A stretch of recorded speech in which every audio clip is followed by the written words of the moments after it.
So, hi everybody. I just wanted to play something for you really quick. Okay, maybe not really quick, maybe really slow, but I'm gonna play it.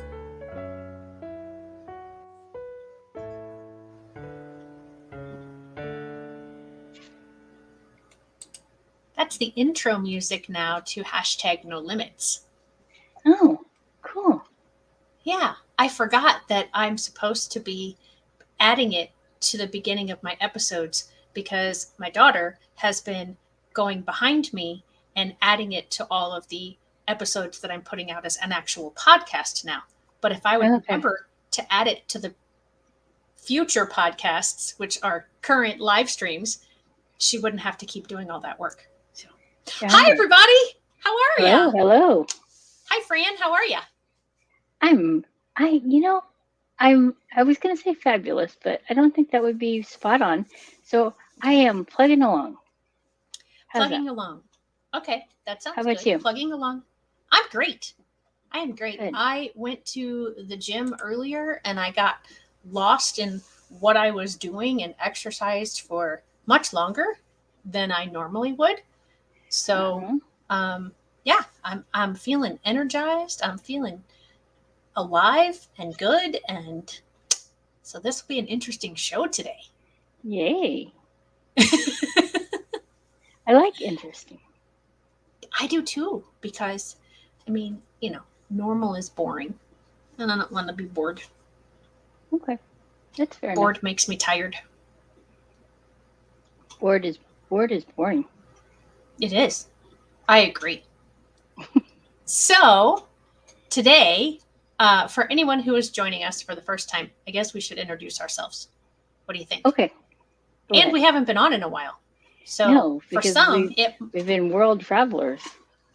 for some it might be a reintroduction, but for others it's an introduction. So I will let you introduce yourself first.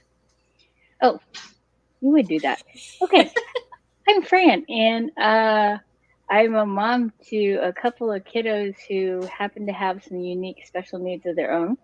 And then I also have my own unique special needs. And my daughter's sticking her head in the office doorway and distracting me.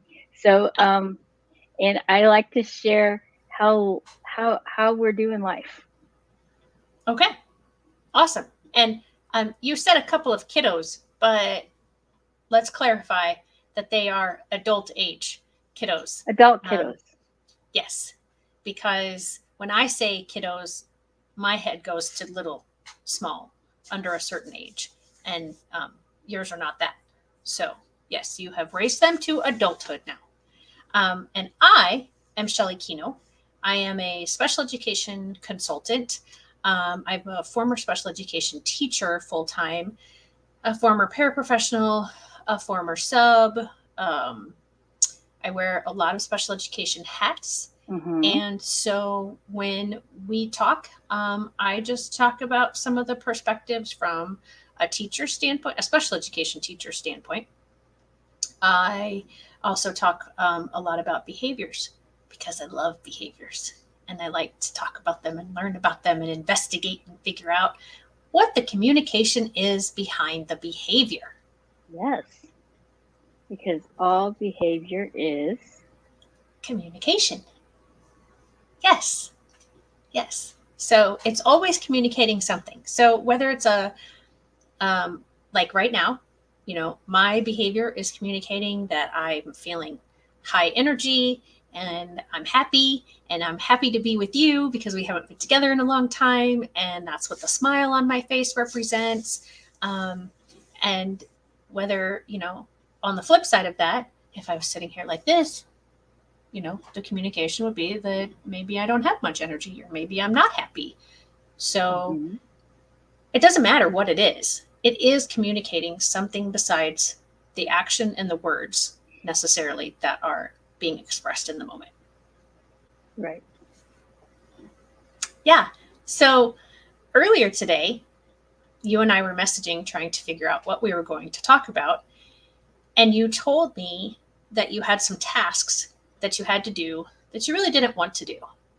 And me in my hey, you didn't ask me for advice, but I'm going to give it to you anyway, way, um, said, Yes.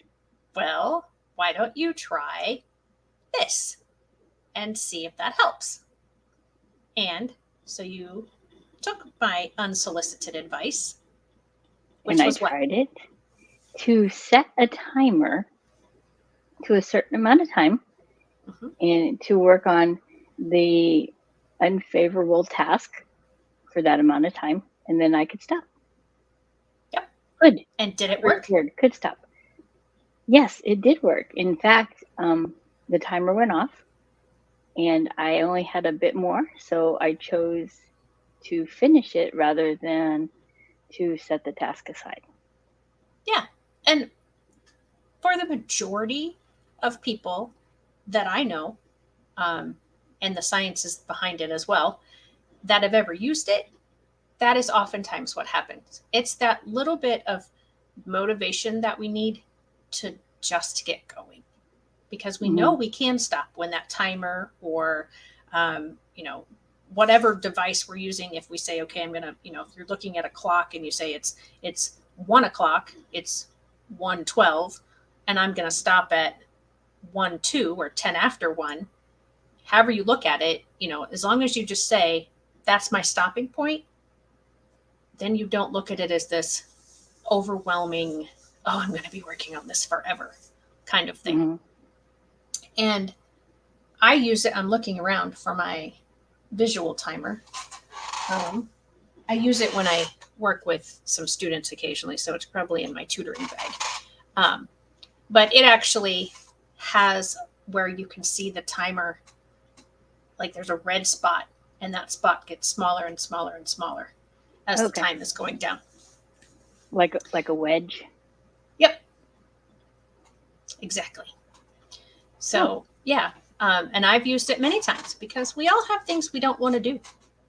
And, sometimes we really get stuck in not wanting to do a certain thing. And so we need that extrinsic motivation to get us going. there you go, using those highfalutin words again. I know. It's my Okay, $10 go ahead. word.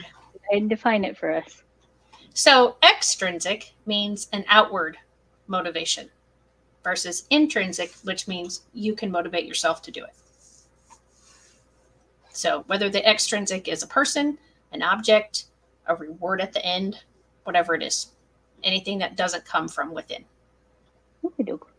Thank you. And you're welcome. Thanks for asking. I thought I knew what it meant, but I just wanted to make sure. Well, and it's good because maybe there was someone watching or listening who didn't quite know, or was like yourself, who was like, I think I know, but I would like someone to tell me for sure. So, yeah. So our topic today that we decided upon was holidays and always advocating for your as a caregiver. Yes. And I said, I think we can blend those two things together. Yes. I'm sure we can. So go for it. Well, so we have at the time that this is airing live, we have Independence Day in the United States coming up in just a few days. And so a lot of people will be getting together, having barbecues, having celebrations. There are parades everywhere. There are fireworks that will be exploding. And so there's lots of things that, quote unquote, typically developing people will go about without even giving it a second thought. Because, oh, it's 4th of July. That's what we do. But there's also a population of people that fireworks scare them. Being in large crowds bothers them. They get overstimulated by both of those things. And Having it's to not, eat abnormal food. yes, being in an environment that maybe you're not used to. Going to the place, maybe driving or how the transportation to get there. All kinds of things that lots of people who maybe they don't have a disability, a diagnosed one, or maybe they do. I'm think like with the fireworks, I think about a lot of, well, first of all, that cuddly little thing in your lap. A lot of dogs don't like fireworks. Yes. He And does so, not like them for sure. yeah, Jonas and Pepino, our first dog, never cared for them either. He's like, Mom, put me back down where I was. So as a caregiver to him, just thinking about animals, what do you do just to accommodate and caregive for Cooper? Well, we generally try to make sure there's a person around. Mm-hmm. And also that wherever we settle in the house, we play the radio or the TV so there's sound, so that it can block out the exterior sound of fireworks. And we close the blinds. So those are the things we generally do. Now, I did have a Bailey, my pit bull mix. She was terrified to the point that she would her heart would start racing so fast I thought she would have a heart attack because she was so scared. So we ended up getting medication from the vet for her that we would give ahead of time, which worked generally unless people started shooting them off sooner than later, and then you were in trouble. Sooner than what you were prepared. Right. Yeah. So those are just a few of the things we've done. Yeah. And for Jonas, we have a big celebration in our town. And when I talk about a big celebration, I mean the fireworks are the big, really loud, booming kind. Mm-hmm. And those go off just a few blocks from our house. So pretty much no matter where we were in the house on that night, he could hear them. So, but we tried to be down in the basement. And like you said, like we'd be watching television or we'd be doing something, but he could still sense it somehow. Like he could even hear thunder and stuff a long time before we heard it. So they say, I think that dogs' hearing is on a different level than human hearing. And so, we would just try to hold him and comfort him. And I'm trying to think if I think we might have tried some medication over the years, but I don't think it ever was successful or maybe it was successful, but then the side effects afterward were really strange because it wasn't something that we did regularly. Go ahead. Oh, I was just going to say, where were you going to share some more about Jonas? Nope. Okay. I went to the summer games for Special Olympics in our state. And for opening ceremonies, it ends with a huge fireworks display. So you're talking about an entire population of people that have neurodivergent issues or needs, not issues, but needs. And so they announced partway through, if you're going to be bothered by the fireworks, you should probably head to your cars or head to the dorms now. And then the fireworks display, they've taken out all the booming fireworks. They don't have only the quietest that they can. I mean, of course, there's still the fireworks going off in the air, but there's none of the booming ones. So this whole fireworks display was much quieter than your typical one like in your town. Yeah, that's awesome. And it sounds like it was fairly easily done, I mean, making the announcement and letting people know ahead of time. They had to plan and they had to know, and by they, I mean the people who were organizing this, that, hey, these sounds are too much for a lot of the people who are going to be here. And so we are going to, we want to do it, but we want to do it in a sensory friendly way. So kudos to the organizers for thinking about that and doing I think they've been doing that for a couple of all the calendars now. Yeah. And it probably happened the first time because a caregiver advocated Probably.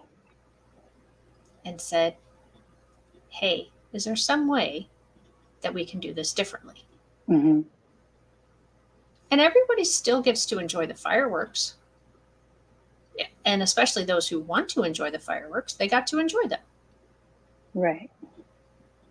So I sometimes think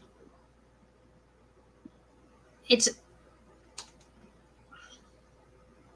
people don't want to accommodate because they don't realize the benefit that it usually happens for everybody.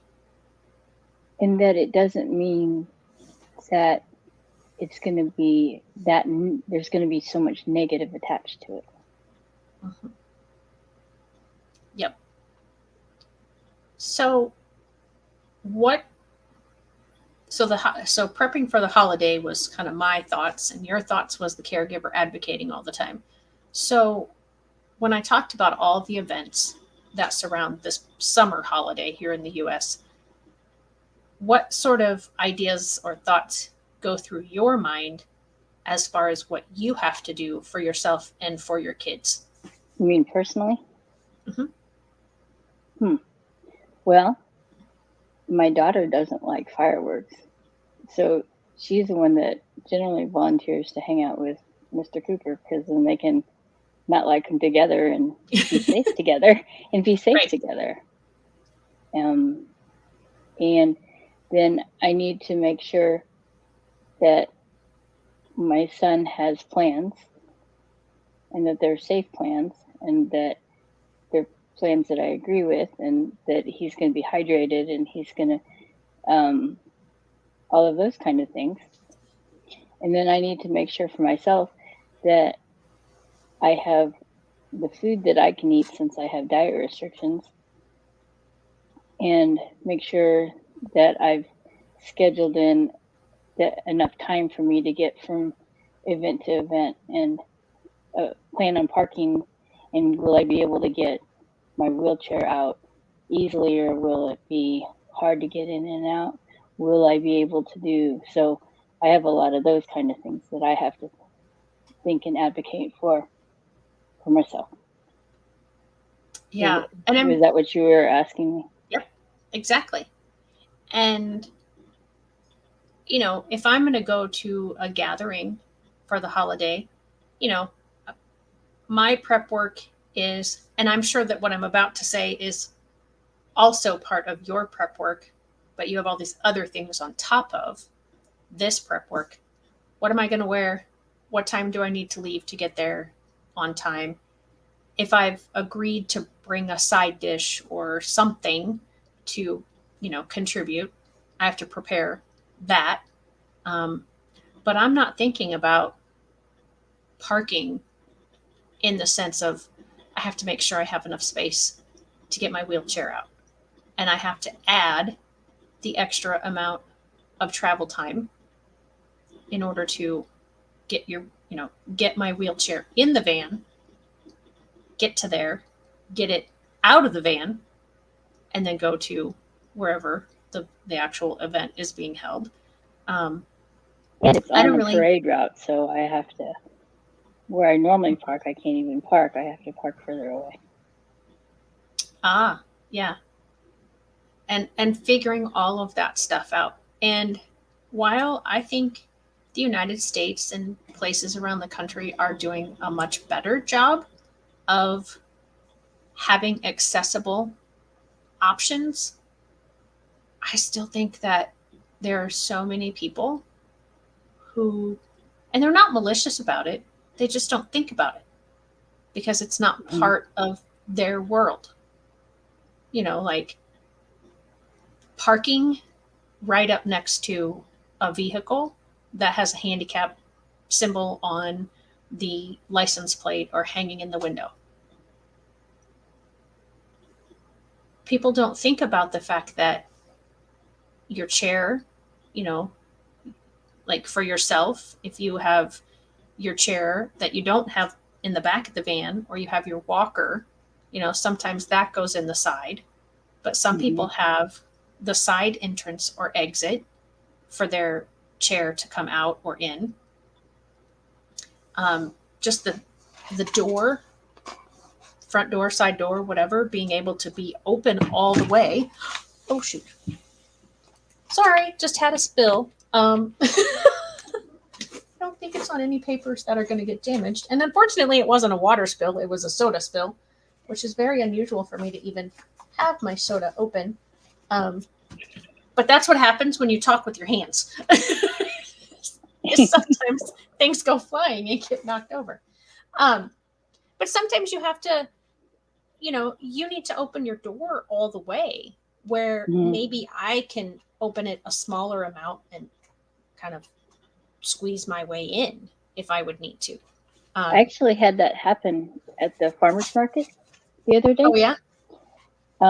Someone pulled where I thought no one would pull because it was an entrance to the walking bridge. Oh, and so I thought I didn't have to worry about space and getting in and out of my vehicle. And someone squeezed their car in, and there was no way I would have been able to get in my car. But thankfully, they were still there. They had walked in front of my car. And I said, "Hey, is that your car?" They're like, "Yeah." I'm like, "Well, is there any way you can move it? Because I think it's blocking the walking path." That was how I said it, because I thought that would be better than me saying, "I can't get in my car and I need you to move your car." So I thought it would be more socially accepted that way. Okay. That's what I was going to ask. Yeah. Why you went that route. And because I don't like to draw attention to my differences. Why not? Why? Because why not? I don't like drawing attention to myself, period, let alone my differences. So I prefer to be the worker bee in the background. I prefer to be the unseen helper. So to draw attention to myself and then to draw attention to my needs, to me, means that I'm drawing attention. I'm asking for special treatment. Okay. And I think a lot of people, I'm not running around going, "Hey, I'm a redhead. Look out. I might have a fly off my, handle temper tantrum." Because that's part of who I am. I'm not ashamed of being a redhead. I don't think you're ashamed of your needs. So that's I wanted to get to that point, because I think people mistake what you said about, I don't want to draw attention to myself, as because you're ashamed. But that's not it. No.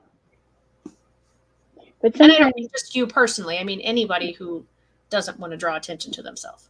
Sometimes it's easier to navigate a situation. You have to weigh how quickly you want to navigate the situation and how much time and effort you want to put into the conversation. Because, where was I?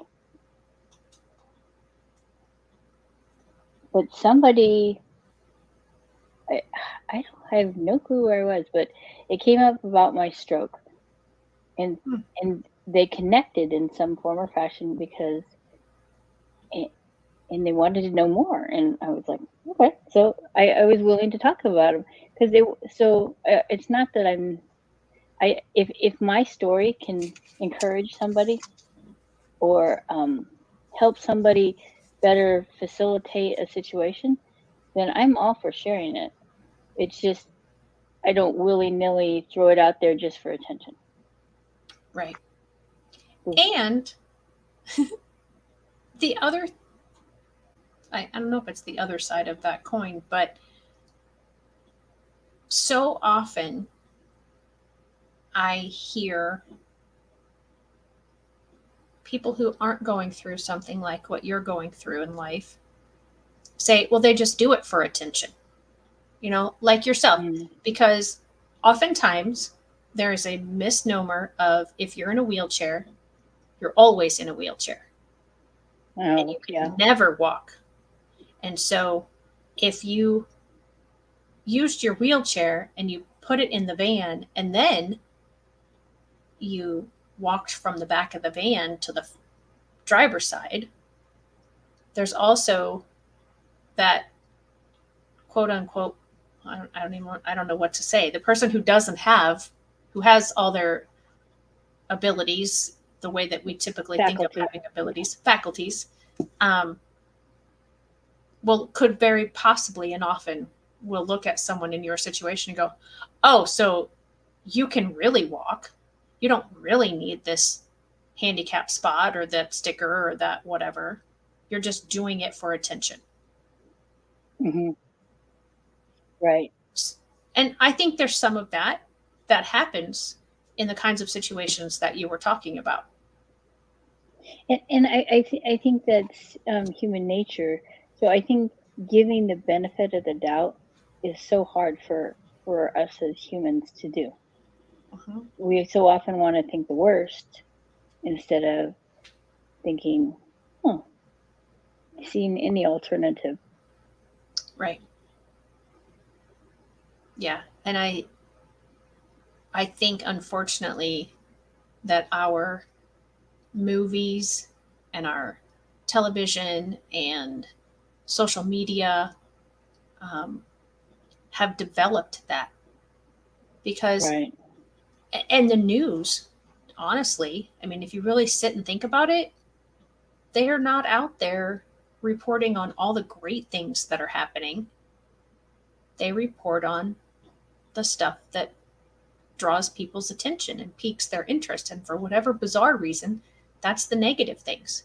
So they talk about the fact that, there's one person out of a million, almost literally, who have taken advantage of the system.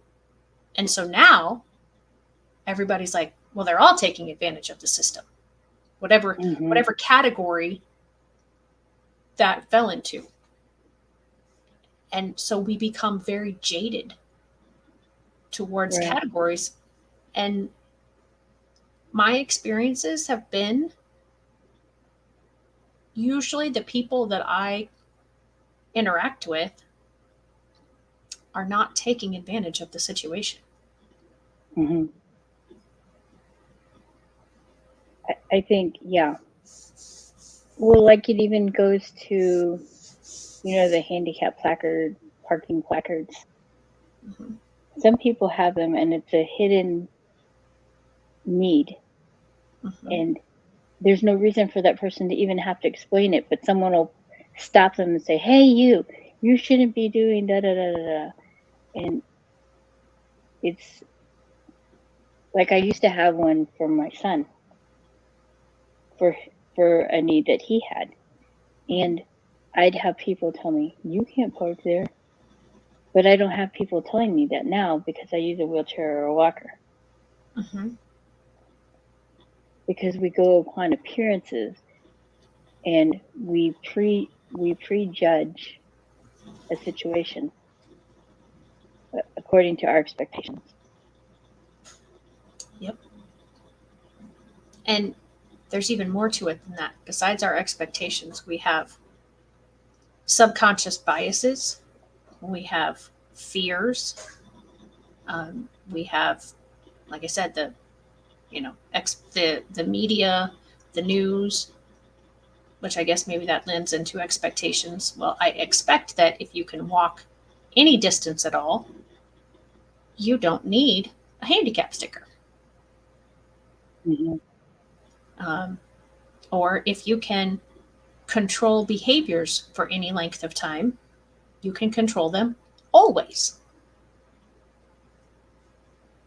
I've in the last probably all the calendars, and for anyone who is new, the reason that we speak numbers the way that we speak numbers is because Fran's stroke affected the part of her brain that understood numbers. And so when we say things like all the calendars, that means a year. When if I hold up my fingers, or if we talk about like the time on the clock, it's the new way that you have been able to understand, to a degree, numbers and how all of that relates to life. It's my new language. Yes. So the thing that I have discovered in the last year and that I've started to promote, which kind of shocks people when I say it, is I believe that there are 2 types of disabilities. That's it. Just 2. Do you want to know what they are? Yes. We've already talked about them. There's the invisible and there's the visible. Now, within each of those categories, there are lots of classifications. Mm-hmm. But I think it really just comes down to those 2, because if we can see it, like you just mentioned, now that people see you with a walker or in your wheelchair, you don't necessarily have to advocate for being allowed to have the parking tag or on your license plate or whatever. But before that, when it was invisible and someone couldn't Mm-hmm. look at you and see it, then you had to advocate more. And I've never literally sat down and counted, but I'm pretty sure we have a whole lot more in the invisible category than the visible category. Yeah, I would believe so, yes. And we have to, I don't know why we don't just trust people. Well, I do know why we don't just trust people anymore, because we've been trained not to. Mm-hmm. And then you sorry, go ahead. Because you might be taken advantage of, or Mm-hmm. you might be made to look like a fool. Right. And I was just thinking about, you were talking about advocating, and you have to advocate differently for the invisible versus the visible. Yep. I advocate differently for my daughter versus my son. Mm-hmm. Tell some of the ways, if you don't mind. I don't have to tell people that my son has a disability. To start off the conversation of advocating for something. Whereas I have to divulge information about my daughter that I really shouldn't have to, just so that they would understand that, okay, now we can have the conversation that she needs accommodations and help with to navigate this situation. Whereas my son, we can talk about what do we need to do to help him navigate this situation. And so I think it's just where we are as society, as you've said, because we've been primed to not trust. Mm-hmm. Yeah. And it starts early in life too. I've seen children not trust other children's motives or intentions, and I've experienced it with teachers. Now, I don't know necessarily if the children in their classrooms picked up on it. I think they do. I don't think they always understand everything and all the nuances about what's happening, but I think they pick up on there's something going on here between this student and this teacher. Mm-hmm. And what I used to say to my teachers that I worked with, I asked them if they wanted to be right. I have to think how I said it, because it's numbers and it even confused me the way that I said it. Basically, you're right one time, but you're wrong this many times. When you assume that a child isn't doing something because they don't want to do it versus they can't do it for some reason. Mm-hmm. I had a moment like that with my daughter the other day. and I was asking her to do something, and she just was outright not doing it.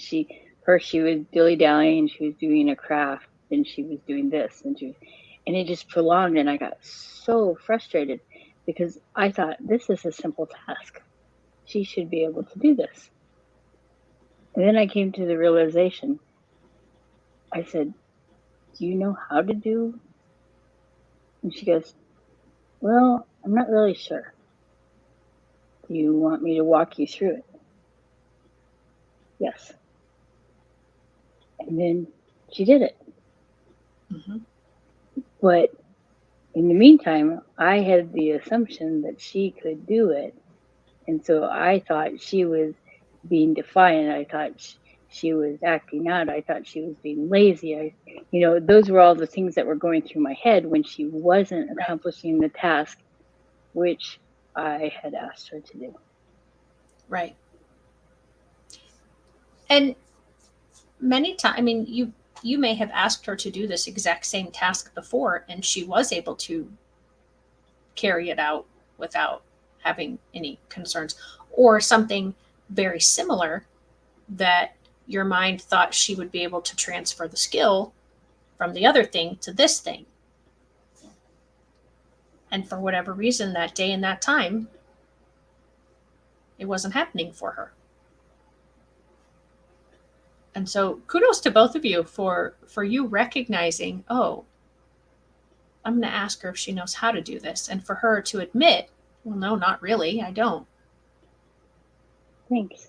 Well, I have this wonderful friend that talks about behaviors a lot and navigating them. And I listen quite often to what she has to say. She sounds amazing. She is amazing. Let me tell you.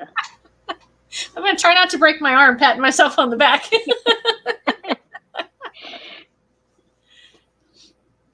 Yeah. I love to hear that you do the things that I talk about, because a lot of people think that I'm making stuff up and that, oh, that doesn't work, or that it's, it's do not a lot of people think that, or situation. do you feel a lot of people think that? No, I've had people tell me that. Really? Yeah. Okay.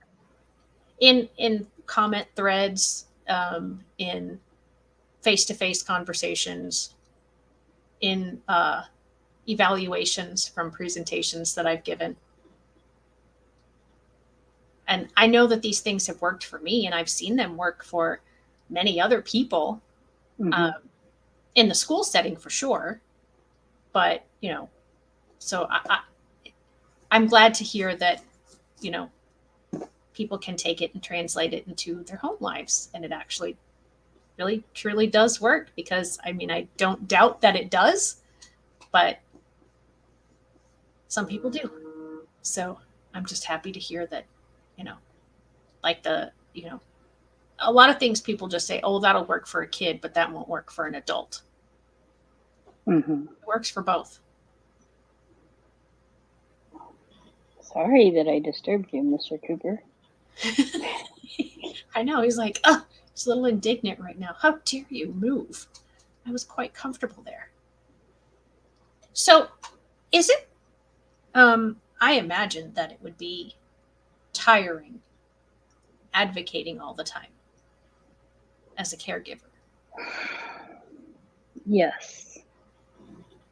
And no. Okay. It is what I want to say created, but I don't know if this is what I was created to do, so I can't say that. But it is what I am called to do. So it's not when I remember it's my calling. But sometimes in the moment, it can be very exhausting. For instance, I had a meeting for my son with a state worker, his state case manager. And she was like, well, where are we on the list of stuff from when we met this many calendars ago? And I said, well, I walked around the house and none of it's done. And some of them were basic. He needed light bulbs in his lamps. He only had this many working lights in his front room kitchen area. It was darker than dark in there. So he just needed light bulbs. Right. So we had asked for those to be done. So I got done with the meeting, went back, talked, and ended up having to go back and go to the office and spoke with somebody and said I need to speak with somebody about replacing his case manager. And so then spoke with somebody else for around the clock and went over why. And so I had to have my facts. I had to have a reason. I couldn't just say I didn't like this person. That's not a valid reason. I had to have a valid reason, and I had to have proof to support this valid reason. So I went down my list that I keep on my phone, and I went point by point by point. And okay, and so the ultimate end result was, yes, we will look into moving people around and changing who his case manager is. But I haven't heard anything since then, so it's on my to-do list. I have a to-do list that I keep going to check on it. So now I have to go back and make sure I talk to the right person and find out why I haven't heard anything else, and what else, what we haven't finished on the list of things that were supposed to be accomplished, and what we haven't, and so it's just this never ending. There's always a list. Right. You never can clear your to-do list because there's always a list. So if you look at that list constantly, you can become overwhelmed and it can become tiring. If you focus on the little bits and pieces, it's doable. But sometimes you just need someone to come alongside you and say, hey, you're doing a great job, or hey, I'm here for you if you need to bounce any ideas off of me, if you need some help figuring out how best to advocate, or I have experience in this, do you want me to run with this part? So knowing that I don't have to do it alone is important, and not being so prideful. And that's the thing that as a caregiver you have to remember, is you can't let your pride get in the way of caring for your loved one, because so often our pride hinders our advocacy. That's interesting. Can you elaborate on that? Yes. If I think I know all the answers and I can do it on my own and I know what's best, and I'm not willing to ask somebody that has further training in that, I'm not willing to allow someone that is educated in this area, I'm not willing to allow others to help, then I'm hindering. Gotcha. Okay. If my pride of, I know what's best because I gave birth, or this is my family member, and I know what's best, so nobody else can know what's better than me. No. You want what's best for your loved one because of those things I mentioned. And you have pride in your loved one, but pride in yourself is what I'm talking about. Sure. Yeah. No, I appreciate that you elaborated, because I wasn't following it at first, and now. Sorry. Does it make sense now? Yeah. And I think that's true in a lot of parts of life, not just in caregiving, because, somebody coming into our circle, and saying, okay, well, like we've done it before, which I don't have it right now, but if I said, what do you see? And then I turned it around, we're in the same circle, but we see it differently. And that's good. It's good to listen and not be the kind of person who never does what they think is best because someone else spoke up and said, well, I think this is better. Right. But for each of you to take the ideas and say, okay, well, maybe this isn't going to look exactly like I thought, and it's not going to look exactly like you thought, but between the two of us, we're probably going to come up with something that looks like both of those things, but better. Right. So I think it is, like you said, in all walks of life, all aspects of life, you know, having your own thoughts and ideas, but also being able to listen to other people's thoughts and ideas and see how and if they can and should mesh into something else. Mm-hmm. And not only listen, hear. Yes. And I thought of that when I said the word listen. I'm like, am I wanting to say hear or listen? Because I know that they basically mean the same, but there is a little bit of a difference. One of them has a little bit more action to it, and it's not quite so passive. Yeah, I think listen it is, but I think I was just meaning you gotta not just let it go in and then go out the other side. Yeah. I've always tried to remember that you hear it with your ear, because that's part of the word hear, and you listen with your body. I like that. So yeah, as I was saying that, I'm like, I don't think I'm saying this right. I don't think it's listen that I want to use, but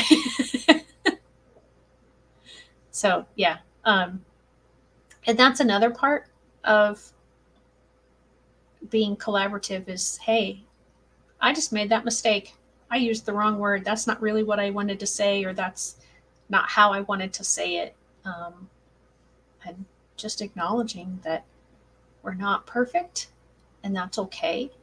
And for each of us to give grace when somebody makes a mistake and they own up to it. And sometimes even if they don't own up to it. Mm-hmm. That's I think the key principle that has worked, that has changed my relationship with my daughter, is giving grace. Because grace is getting that which we don't deserve. Mm-hmm. And so giving that grace, and sometimes I just want to scream and throw things, but Right. that's not going to help the situation any. So, and sometimes she realizes she's received that. It's not always. Sometimes it goes over her head, which is fine. But sometimes she realizes it, and it changes the next time our communication, because she remembers, hey, I got some grace there. Right. Yeah, and she may not be able to, like you said, she may not always be able to put the word grace to what she's received, Mm-hmm. but she knows that there was something that maybe she should have gotten that she didn't, or she thought was going to be a certain way and it didn't go that way. Right. And we have that because we're both believers in God and the Bible and Jesus and the Holy Spirit, and we have been given amazing amounts of grace and Mm-hmm. mercy. And I think for me, that helps me when I'm reminding myself how much grace and mercy I've gotten that I didn't deserve, to be able to dole that out to other people. For I sure. still don't do it perfectly, of course, but I try. And it definitely has become a way of life for me. But it wasn't always my thought process. So I say that to encourage anybody who's listening. You might not think a certain way right now, or you might think, oh, I'm never going to be able to do that. I instantly get angry, or I instantly, I'm always right. Like Kevin and I, my maiden name is one that, if you know my family and my maiden name family, we're always right, no matter if there's 5 of us in the room and each one of us is saying something different. Each one of us is right. So I remember he and I were at a restaurant one time, and he was like, "Oh yeah, you always have to be right, don't you?" And I'm like, "No, I don't have to be. I just am." And, and so I mean, we joke about that, but I really don't have to be right all the time. Mm-hmm. Occasionally, I am though, and it's good to, but I need to remember that I am not right all the time. And I have to own that when I recognize that. Or if somebody points it out to me and says, well, you really botched that one up. And I was oblivious to it until they pointed it out. Do I like to hear it? Yeah. No, I don't like to hear it because nobody wants to be told they've made a mistake or they've done something wrong. But it helps me grow as a person. And so that was kind of the idea of the whole thing. Like the whole point of that story is that I have grown and I'm different than I used to be. And I don't dig my heels in on certain points or some things. There are still some absolutely that I don't change my mind about. Those are core beliefs. But most everything else, I used to hear a lot, but now I listen more. That's good. That's good. Those are big victories. Those are good. Those are things to cherish and to celebrate. Yeah. Absolutely. See, I think of life as we have seasons. Okay. We're in different seasons. Mm-hmm. And like, so now that you've done that, you're in a new season because you're able to make use of that. You had the season of growing through it and learning it and becoming that. And now you're in a new season. And so that's kind of how I see my life is, oh, I'm in the season of this, or I'm in this. I like that. Yeah. I keep looking at the time and I must have some specs or something on my glasses because I keep having to go like this to see it. Oh, okay. We have about this many minutes to go. Oh, okay. So did we want to talk about, we talked about dogs in this holiday. Did we never talked about humans? Did we want to talk about humans? Oh, hello. Lynn. How to navigate it. Yeah, I'm sorry. I'm just saying we have somebody joining us. Lynette Miko Gaming. Hope I'm saying that right. Thank you for joining us. Yeah, so what are some things that you have done for your kids in the past? Or what are some things that you are doing or planning to do coming up? Well, for the food aspect, I've always made sure I brought food that I knew they would eat when we were going somewhere, so that there was no surprises and temper tantrums of they won't eat it. But I didn't bring it out until we saw what the other people had brought. And then if we needed it, then we had it. So, and I also pushed my kids to try things. So it wasn't just not having or only wanting favorite food. But sometimes if you have an individual, a child that only eats certain things, then you better bring those things because it's not up to the person throwing the party to provide them. It's up to you. I also bring extra clothes just because, if they get wet, my son doesn't like having wet clothes on. So he'll strip. It doesn't matter that he's adult now, he will still strip. And it's not appropriate for an adult to go running around with no clothes on. Right. So absolutely. Bring clothes so you don't have that problem. So I think ultimately knowing your loved ones, areas where they need those accommodations, you bring what you need to cover those accommodations in case. So you have a just in case bag. I like that. So that's kind of what I would do. And I would have a couple just in case bags because I would have one for my daughter. I'd have one for my son. And honestly, a lot of times I would bring, even in the past, prior to my having needs, unique needs, I had needs and I wanted to make sure they were covered. So I brought stuff for myself as well. certain foods or certain drinks or clothes, or I didn't like being sweaty, so did I need to change?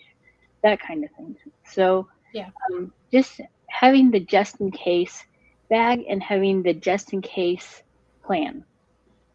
Going, okay, well, we will stay, but if by my loved one's behavior, they're starting to act out and act out, and that's telling me they cannot control themselves, they can't manage all the stimuli around them.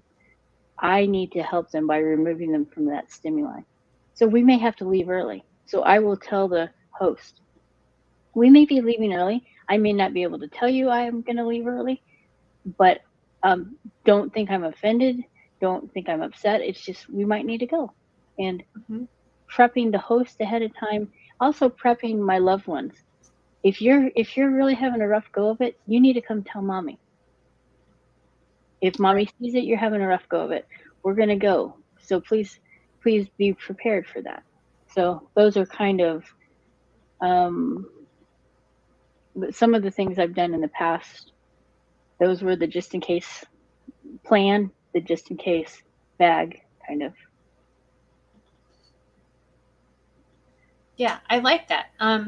Also, I think there are some things like specifically for this holiday, because there are going to be the loud firecrackers and possibly, the fireworks. That you have headphones or earbuds, or, if your loved one is bothered by the loud noises. Or maybe that you have sometimes compression vests can provide that extra feeling of safety.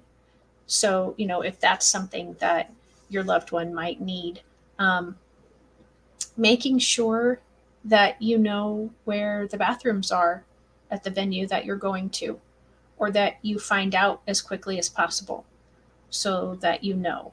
I had another one that I was going to say. Maybe, depending on how big of an event it is and how much you and your loved one want to be there and be participating in it, do trial runs as much as you can. Right. Yeah. In getting the person prepared. Are you going to be able to shoot off, very expensive fireworks to prepare them for the noise? No. But maybe you can find a noise similar on a computer, and you just slowly, days in advance, increase the volume until it's, you can tolerate it a little bit. There's Mom just sent me a text. She's not joining us today. It's time to go anyway. So, but yeah, so, there are things like that I've not had to do personally, but I've known, and suggested those things to other people and known that they have been successful using some of those strategies. So, hopefully, if anybody is listening, even, whatever holiday it is, it doesn't have to just be these tips that are used for the 4th of July or Independence Day. It's just preparation. It's thinking ahead is kind of the base of what our suggestions are. And knowing your loved one and what they can tolerate, or what we think they can tolerate. Sometimes we're surprised. I'm surprised sometimes at things that I can't tolerate that I used to be able to, or on a particular day, I'm just like, I can't handle this. I've never been the kind of person who doesn't like large crowds, but there's been some times recently I'm like, I don't like that. I can't be in this. We just have to go. I have to leave. I have to separate. Know thyself as well, right? And express that to. Oh, it's really time to go. Okay.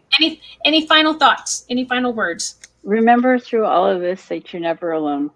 Reach out, and there's all kinds of resources, and you're never alone in life, and you're never alone. Amen. Absolutely. All right. Thanks. It's been good to talk to you again, Fran. Thank you, Lynette Miko Gaming, for joining us, and anyone else who joined us and wasn't comfortable commenting. We appreciate you being here with us as well. See you next time. Bye-bye.